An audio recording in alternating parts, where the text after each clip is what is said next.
సోదరి సోదరులకు నేను కింద ఉన్న వికలాంగుల సోదరి సోదరులకు అందరికీ పేరు పేరున ఉత్తమాంశాలు తెలియజేస్తా ఉన్నాం. ఈరోజు ఒక పండగ వాతావరణాన్ని మనం చూస్తా ఉన్నాం. ఎందుకంటే వికలాంగులు కష్టపడి గుర్తింపు తెచ్చుకొని వికలాంగులు ఎన్నో సేవా కార్యక్రమాలు చేస్తూ ఆ ప్రతిభను గుర్తించి దాదాపుగా 52 మందిని భక్తులు అలాగే నర్సారెడ్డి ఈ కార్యక్రమాన్ని ఏర్పాటు చేయడం ఇద్దరికి కూడా ప్రత్యేకంగా ధన్యవాదాలు తెలుపుతాము. ఇంకా పోతే ఈ రాజ్యాంగ సంబంధించి పార్లమెంట్ సంబంధించి నాయకులకు మన అన్నగారికి టీడీపీ నాయకులకు అలాగే జనసేన నాయకులకు కూడా ఒక వినపం తెలియజేస్తా ఉన్నాం. ఎందుకంటే ఈ నియోజకవర్గంలో వికలాంగులు చాలా మంది ఉన్నారు సార్.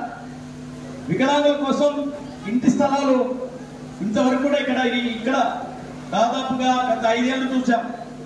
ప్రభుత్వం దోచుకోవడం దాచుకోవడమే తప్పక ఏది కూడా వికలాంగ పక్షాన ఏ నాయకుడు కూడా ఏ ముఖ్యమంత్రి కూడా ప్రపంచ వికలాంగ దినోత్సవం సందర్భాలు కూడా జరిగిన పాపాన పోలేదు. వికలాంగ సమస్యగా పింఛన్ పెంచింది కూడా లేదు. గతంలోనే టీడీపీ ప్రభుత్వం 3,000 తప్పక ఈ 5 సంవత్సరాల్లో వైసీపీ ప్రభుత్వము దాదాపుగా అవతారాలు 250 పెంచుకుంటూ వికలాంగుల పక్షాన వరకు ఇంతవరకు ఒకటి కూడా మాట్లాడే పరిస్థితి లేదు, జీవోలు తెచ్చించిన పరిస్థితి లేదు. ఒక జీవో తెచ్చాడు, వికలాంగుల వివాహం చేసుకుంటే 1,50,000 ఇస్తామనైనా అని చెప్పేసి.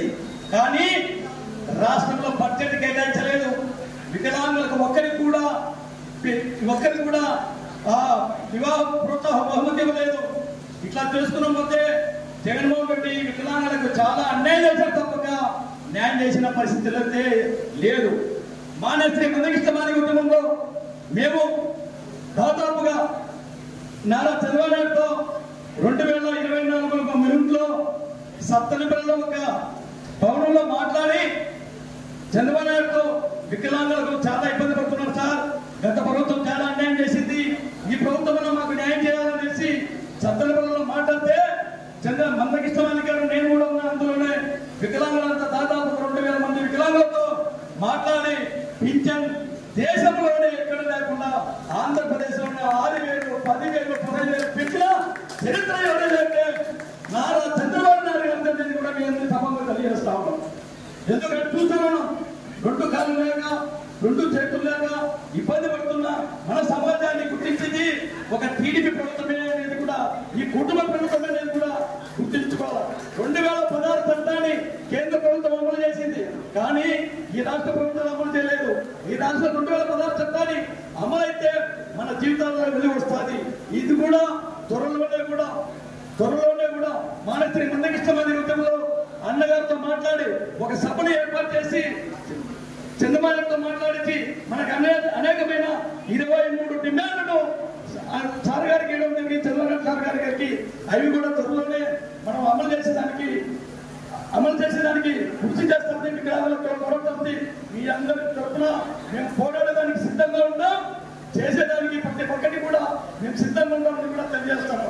ఇంకా పోతే ఈ రాజ్యాంగంలో ఒక భవనాన్ని కూడా ఏర్పాటు చేయాలి సార్. స్థలం కేటాయించి చాలా ఇబ్బంది పడుతున్నారు. ఈ ఆలు కూడా తీసుకోవాలన్నా కూడా దాదాపుగా 20,000, 30,000 అందరికీ కోరుతుంది. స్థలం కేటాయించి ఒక భవనాన్ని ఏర్పాటు చేస్తే మేము ఒక మీటింగ్ ఏర్పాటు చేసేందుకు ఇప్పుడు రాష్ట్రాల్లో దాదాపుగా 5-6 జిల్లాల్లో కూడా వచ్చినాయి. వాళ్ళందరూ కూడా మేము ఒక మీటింగ్ హాల్ని ఏర్పాటు చేస్తే మాకు మంచిది అనేది కూడా మేము సభగా తెలియజేస్తున్నాం. ఈ అవకాశం ఇచ్చిన మీ అందరికీ పేరు చెప్పారు.